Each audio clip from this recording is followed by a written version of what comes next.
So it's a real honor to be asked to speak at this conference again this year. And I want to begin by expressing my gratitude for being here, and what I learned at this very conference should properly be called Chipanafa, and I'm probably mispronouncing that, rather than Kalapuya country. And I also want to thank the conference organizers, who are the OSU Student Association for Fire Ecology, and my deep friend Valerie Goodness, and also Chris Dunn, as well as all the speakers who have been and will be so generous and articulate in sharing their insights.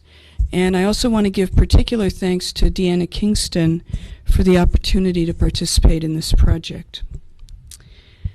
So I want to sort of tag on to draw a thread between Deanna and Kim's talk and my talk. Deanna mentioned traditional ecological knowledge and wisdom, and this is something I've learned from elders in the Barrow area, and also my friend Kuyaks, Larry Mikulief, an Unangam and Aleut man from Anchorage currently, which is that knowledge without wisdom is dangerous, actually. And so it's very important. Knowledge, there are a lot of facts about knowledge and stuff, but what's really important is the wisdom aspect, so that we know how to work appropriately with that information. This good conference asks many important questions, and there are many, because there are many different ways of seeing and understanding the world. The issues before us as a global community are complex and they're urgent. And as a global community, we need all the wisdom and all the good heart that we have among us everywhere in order to find our way forward in a whole and a responsible manner. We will make mistakes. We will misunderstand each other. This is to be expected with things that are this difficult and important, and now also very urgent. So we're pressed, and we try to hurry, and that's never in the service of good understanding. But what's important, it seems to me, is to be as generous as we can with each other, because in the end we're all yearning for the same thing with this beautiful planet that we love so dearly. And I think that this conference has modeled this kind of generosity of spirit really well. So I have to start by saying that I don't know exactly what it means to integrate indigenous and Western science and philosophy. Deeper minds than mine have worried this question a lot, what that means, and whether it might not make more sense to work in parallel, like two beautiful canoes on a river, than to try to somehow integrate our knowledge. The problem, to be honest, is that Western science and philosophy has this unfortunate tendency to want to assimilate all other experience into its own, sort of like the Borg. To own it. And then, after Western science and philosophy owns it, then to define it back and say what it is and isn't. Which both distorts the meaning, and not to mention is not courteous towards the people, but it also robs the future of a different kind of creative fluorescence, which we desperately need. I mean, we desperately need this. So, it has been difficult for me to think of what to say to you today about my work with Ulhiavanmut. I mean, it's difficult for me to even pronounce the name of the people. And I'm sure I did a poor job just now. So I guess I'll begin by saying that the King Island people lost, there were discussions yesterday about how losing habitat results in loss of tradition. And that was with particular reference, I think, if I recall correctly, to habitat destruction. The King Island people lost their island habitats entirely, to which they were connected and from which their cultural traditions and their knowledge and their wisdom flows. But this loss is not, thankfully, because the island itself was destroyed. It's because they had to leave. It was necessary that they leave, and we can go into that later if that's of interest to people. What's important for you to know is that they were required to leave for one reason or another, some external, some internal. The fact that the island remains largely intact is a deep blessing. Even if in some important ways, because it's been unstewarded by the people who no longer gather subsistence plants in great numbers on a regular basis from that place, or also the auklets, I might add. They no longer control the fox populations. So it's changed, and there are differences now from when somewhere between 100 and 200 people lived for at least 1,000 years, and probably a great deal longer, on this small island that's 2.5 miles long by 1.5 miles wide. So you can imagine that there was a footprint, and that footprint has been removed. And the island is still very beautiful. But things have changed, and the elders have noticed some of these things. So when Deanna originally asked me to join her in a National Science Foundation proposal to help the people of King Island, which is her people, to help them recover some of their place names, I was really happy to oblige. But I wasn't really sure what I could contribute. So I wrote up some rather standard scientific approaches about documenting the flora of the island and training youth and interested elders in scientific technique, which is what NSF generally means by broader impact. They mean from us to you, which is what it is. My hope actually was for reciprocal education, and I admit up front that my interest in the project was more about the opportunity for me to learn from the elders than about what science might want to extract from this project. However, these aren't the only two possibilities. The elders had priorities for this project, and thanks to Deanna's applied anthropology focus, which I must say has healed some of my relationship with anthropology as a discipline, this project could be in service to the community priorities. What the elders urgently wanted from me as the botanically oriented person on this project was to document the particular plants that they use and that they used to use, and what they were, what their names were, how they were prepared, all the things that you might want to pass on to your children about what your life and what your culture is all about. There's a good deal of urgency about this work, and we needed to work as quickly as possible, but for once, this wasn't just because of project deadlines. It was actually, the real urgency was, as we were reminded by both Deanna and Kim's talk, and also by the very beautiful video of Subiye, is that the elders continue to pass on. In the case of the King Island people, how to recover knowledge is a difficult question because it's not, as you might gather from this slide, an altogether easy thing to actually travel to the island, particularly if you're an elder. So Deanna's spoken about Marie Saclamana, who was the originator of the idea for this project. As people were valiantly trying to remember place names around a map in Nome, she said, you know, it'd be a whole lot easier to do this if we were actually there on the island. And so Deanna then was faced with the rather awesome responsibility of trying to make it so, trying to bring the people to the island. And this is much, much, much easier said than done. And I want to say that she did an amazing job acquiring the funding and ensuring that good use was made of the funding in the service of community priorities. So I've been fortunate to have Marie Saclamana and also Helen Pushrock as my main teachers in this project, which involved many people, lots and lots of people, just even on the botany side. What we have so far is a booklet. In fact, it's this booklet that identifies what the elders who have participated in this project think might be most if maybe probably not all of the plants that used to be used on a regular basis for one thing or another. Now, it's important that people understand that this is not the very first time in the world that this idea has come up to document these plants. Deanna was talking a little bit about a previous program in the 80s, and elders back then who have since passed on took it upon themselves, along with some other members of the community, to do the same thing. They made collections of the plants. They had all sorts of discussions about the plants, how they were used, where they were gathered, so on and so forth, and there were extensive notes documenting all of this. And this was all done by the community. And it was all under the supervision of knowledgeable elders.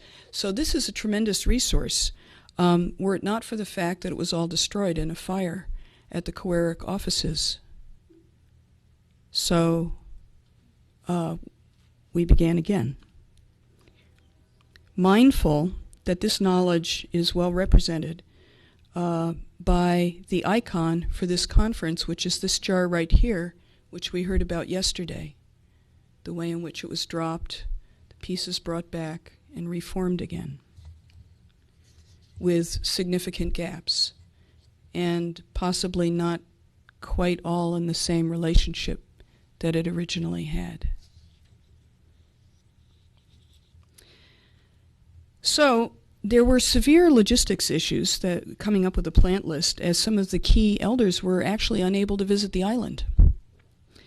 Also, on the science side, no one with botanical training actually ever made it to the island. I didn't get there. So there's uncertainty about many things. We have some notes on where the plants are found, although the island actually is so small that generally most of the plants are well distributed throughout the island. And we have some notes on how to prepare and use these plants, although these could no doubt be expanded. I'm a botanically trained general ecologist with a specialty in paleoecology and an interest in ecosystem science and a passionate commitment to the necessary nature of learning from people who live in places. So along the way, sort of like Kim, I've had the opportunity on this project to learn whole other fields of endeavors. Such as the importance of really good interview tapes that you can hear really well and that the record button is on at the right time. Not to mention getting them transcribed in all their bilingual richness. So that's another place where more research is needed, because much was said in the conversations that neither I nor the various people who transcribed the tapes understood. So whatever those comments might, whatever light they might shed on some of the key issues about these plants is something that will only become known if people fluent in the King Island language choose to listen to those tapes. We have those tapes, and we have digital files of those tapes. Okay, so here's an image of the document that we completed last year. There are many authors, I hope you notice, to this document, and they've all reviewed this draft and made some significant author comments that need to be addressed for the final draft. The project, these are the authors, sorry. These are all the people whose names appear on that front page, and I would like to let you understand that these are Agnes Mayak, Marie Saklamana, Helen Pushruck, Agatha Ford, Mary Dillard, Becky Amarak, Lucy Koyak, and Frances McToyak. And these were more or less agreed among the authors as the people who should be listed as the authors of the report, although there were many, many, many other people who participated in the interviews to a lesser extent, in the sense that they were not present at as many meetings. The project linguist, Dr. Larry Kaplan of the University of Alaska, was a key player in many ways, as was my friend and colleague Kim Nelson, who also made significant contributions to the project in terms of photography. Larry actually helped me quite a bit with the words and the spelling, and we kind of went back and forth with the elders on this, because they kept saying ask Larry and he kept saying ask Marie. So, also I want to acknowledge Kathleen Osborne-Gowie and Kai Hennepin, who made significant contributions.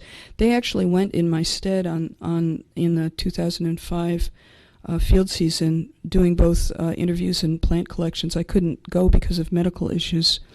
And in 2006, Kai also was on the island, I think for 2 weeks, maybe 1 week, okay. So, and she both made plant collections and also helped cause to be made many collections by, among other things, King Island youth, which was just a blessing of this project, that the youth got to go with their families, their elders, and be in place on their island.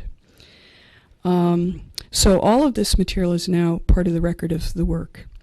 I could show you some of the really beautiful plants and their names and uses, but I kind of wonder if that's really the point of this presentation. This is where I'm sort of like of several minds of what I should be talking about here.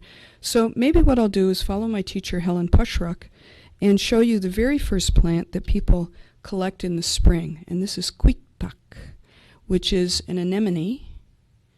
And some of the information that we provide in the guide is this kind of information. So it shows the English name and the scientific name and the field collections that we have. So because one of the field expeditions in the 2006 field season, they arrived in the mid or late June, just before the snow had completely melted. So we have great collections of this particular plant. And I'm mindful that asking a plant to entrust itself to the care of collectors is significant. So decisions still need to be made about the best way to follow through on the responsibilities that these collections entailed. And again, I'm very mindful of the little piece that Renee read about collecting roots, because we have roots of all of these plants. But here's the catch. This is only the first level of information. It looks very straightforward, but it soon becomes evident that the correspondence between the plant name in the King Island dialect of Inupiat language and the binomial system of scientific nomenclature is not exact. And that's typical for ethnobotany. That's not a strange feature of this project. That's typical. The ways of seeing the world are different. Many of the plants in this project fall into the situation. I didn't set up the animations quite right because I only really meant you to see the first 3 lines. But what you see is that we've got, well, this is the scientific name, but maybe it's also this plant, and possibly it's also this other plant, which is a whole different species, and collected on the mainland. And we're not sure about that quite yet.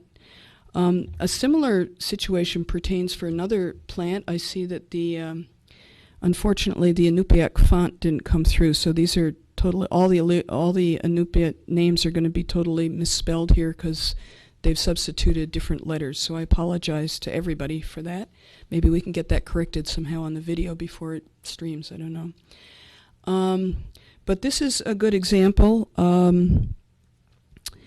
It's sort of a signature plant for me on this project. Its name is Aliahak, and it has a close cousin, Kimagluk.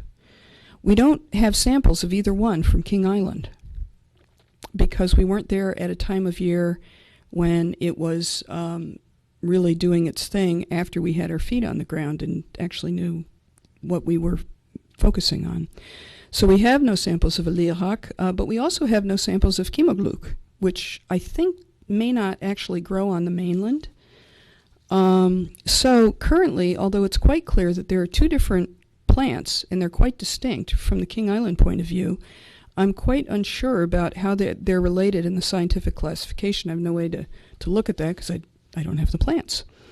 And in this document, I inadvertently inverted the pictures, as I'd never seen either one growing in place, and I couldn't tell from the picture the size of the plants. So I have to fix that. I got them exactly backwards.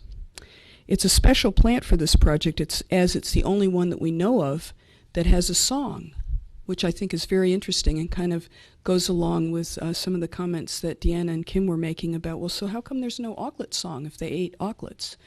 You know, and alihak is a very important green. So why is there no song? Here's another example of sort of ethnobotanical difficulties. Sura is one plant from the King Island point of view. It's willow, and the tender young leaves are extensively eaten both on the mainland and on the island. And in fact, although sura grows on the island, they actually tend to eat more sura on the mainland because it's bigger, and because back in the old days when they were commuting back and forth, they would go from the island to the mainland in sort of late spring, early summer, stay on the mainland, and then go back later on towards the fall. The problem is 1/3 of the woody plants in Alaska are willows. And they kind of have a free love lifestyle. So they hybridized extensively. And although that's a very appealing concept, it's very annoying from the scientific point of view because it messes up the taxonomic categories that are intended to, listen to this, here it comes, be more or less static. Well, actually, they're intended to be absolutely static. But in fact, that's not how biology actually works, which is why there is fortunately still any employment at all left for plant taxonomists. So, I have some limited ideas about which willows can be sura and which certainly are not, but I don't think I've exhausted that topic at all. So here's another interesting situation. This plant, which is known as Polygonum bistorta in the scientific language, doesn't have one name. It has a name for the leaves, kiblazihat, that's the plural form, and it has a name for the roots. And I've mistakenly shown this as kayuk, which is singular. It should be kayut, which is plural. So there isn't one name for the plant. There are actually two names, and it's not. Is it a name for a plant? No, it's not. It's a name for the plant leaves, and it's a name for the plant roots. So how do you want to handle, if you're into static categories, how do you deal with that kind of thing?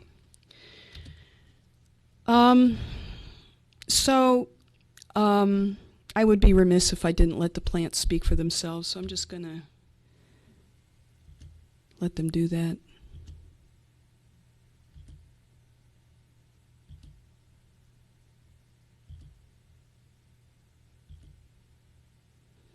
The only thing more joyful on this project than working with the plants was working with the elders. So I could hardly believe I was getting paid to do this. As were the elders, I want to be hastened to point out for every hour of their time. So if I show you the list of plants, it proves that we actually had some conversations between us and that we actually wrote things down. Its real significance, though, is to the King Island people. This is an actually very valuable outcome to them. To you, probably, it looks like a lot of, actually, well, and these are misspelled names because the font didn't transfer, so. There are other categories. There are named plants that may not be gathered. Oh, dear. And indigenous languages are they're scarily difficult, and you can get into really, I'm just worried that some of these names are actually quite obscene. I guess, so I hope not.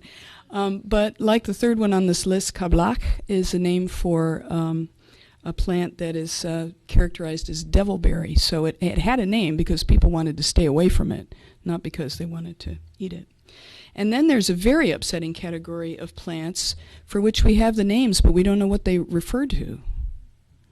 And to me, that's extremely upsetting. I want to cycle back to this idea about how being separated from habitat separates people from their traditions, which then reciprocally affects the habitat. But I'm cycling back in a way that maybe is different than what you're expecting. Not too long ago, the King Island people had a robust culture in which all of their needs were met simply in their relationship to their homeland. And by not too long ago, I mean like 1950s. I mean, really not too long ago. If you think about it, the 1930s were a very tough time for Americans and also for people over much of the world. But here's how it played out in King Island country. We didn't know there was a depression. Okay? So economic depressions only affect those who are involved in a market economy. And for many, many cultures, that's a fairly recent conceptual structure, which is an interesting thing about the concept money. It's really just a concept, right? It seems very, very real to us. It runs the world. It controls everything we do. But you know what? It's just a concept. And at times I question how good a concept it actually is. Because as our Cherokee sister reminded us so eloquently yesterday, you can't eat money. So I guess I have to say that I don't really know very much about how two ways of knowing that are based on such different values and beliefs can really be integrated. But conferences like this, where we're listening and talking together, give me very great hope. And what I want to say is that I think we're in the quick-tak stage of this bold venture, the very earliest time of the year, that early emergence. And I believe that as long as we are talking together and respecting each other, we really do have some possibilities of success. Many people now are saying that just in the same way that if you want peace, you must work for justice, that if it's true that you want to conserve biological diversity, you must work to conserve cultural diversity.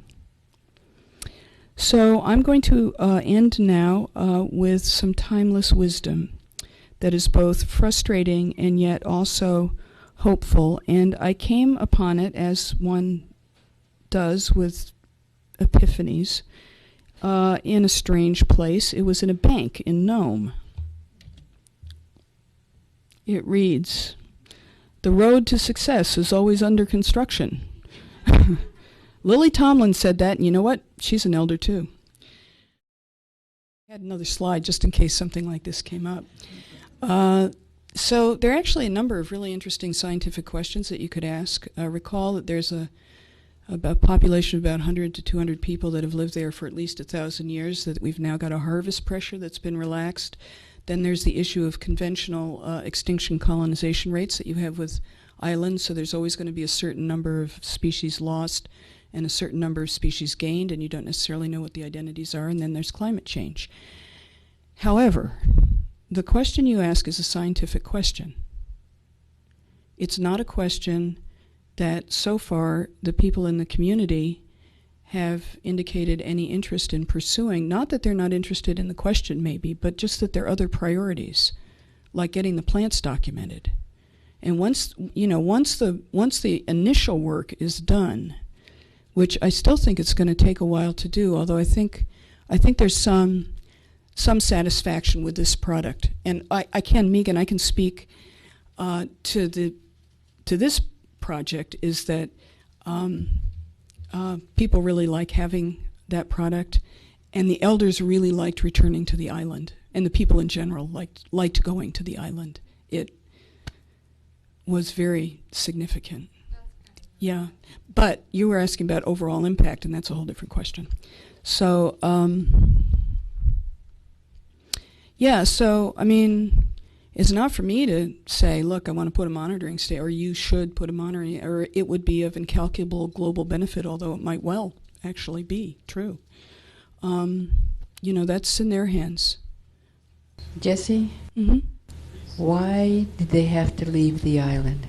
Thank you, Delphine, for asking that.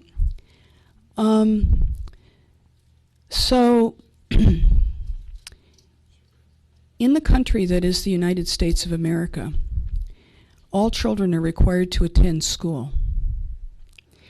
There was a schoolhouse on the island, but it was very expensive, you see, to have a teacher there with all the supplies that you'd have to, and it's a small piece of a federal budget, and so it was pretty expendable, because after all, there are better schools on the mainland anyway. Lots more opportunities for the kids and their families if they just moved to the mainland. So the school was closed. So, but the kids still had to be in school, so that's an external, that's the part that I refer to as the external piece. The internal piece was this conflict that concerned parents had for the well-being of their children. It's like, well, the Borg is here. Maybe we better learn how it operates. Maybe our kids really need to know that. Maybe this needs to really happen. And so with a whole lot of heartbreak, they moved. And they moved to Nome, which already had its own Nome was already its own community. It had the Nome Eskimo community. That's who lived there. So when the King Islanders moved to Nome, they were foreigners. They were outsiders. And so they got to live in, the low-lying areas of Nome. And they set up their community there, and then they got flooded out. It's been really tough. Not everybody stayed in Nome. Some people went to Anchorage. Other people, there was a diaspora, basically. And now there are many different feelings about, if you chose to stay close to King Island or if you chose to go somewhere else where maybe life was a little bit easier for you and for your kids, or, lots of different choices, lots of different, there's many different opinions about that as there are King Islanders. And in fact, there are probably about 10 times as many opinions because people's opinions change every day. So, it's a really hard story. It's a really hard story. And this is one of the reasons why people were people were in tears. The elders were in tears. I don't know. Kim, do you want to say anything more about that? Yeah, a lot of the elders also had tuberculosis, and they were taken from the island and put in intern hospitals and other places, all over the country. So they, when those people were healed, they didn't necessarily go back to the island. But the saddest part for me about them leaving the island was that many of them had not been back, especially the women. So they hadn't been back for 50 years to their homeland. Only a few hunters get there. And when the last largest group left the island, they had been in Nome for the summer, and the federal government had started taking them back in a Coast Guard ship to the island because they felt like they couldn't do it themselves, even though they'd done it for thousands of years. So they would put their umiaks and all of their belongings on this Coast Guard ship and take them back to the island. Well, when the government decided that they shouldn't go back to the island, they didn't take that Coast Guard boat, and so people had left the island and left all their things on the island, and they never saw them again. And so when some of the elder men that I worked with went back to the island, they were just in tears saying, where are my boats? Where are my tools? Where's everything? And of course, a lot of people had visited the island, probably fishermen in the interim, and stolen everything from the island. So I think sometimes tourist boats stop there too. Now, and this is King Island Native Community property. It's owned by the community. So. And the tour ships that go by there now, they know they're not allowed to go onto the island. That's so they good. just look at it from a distance. So that stopped. Yeah, that's good.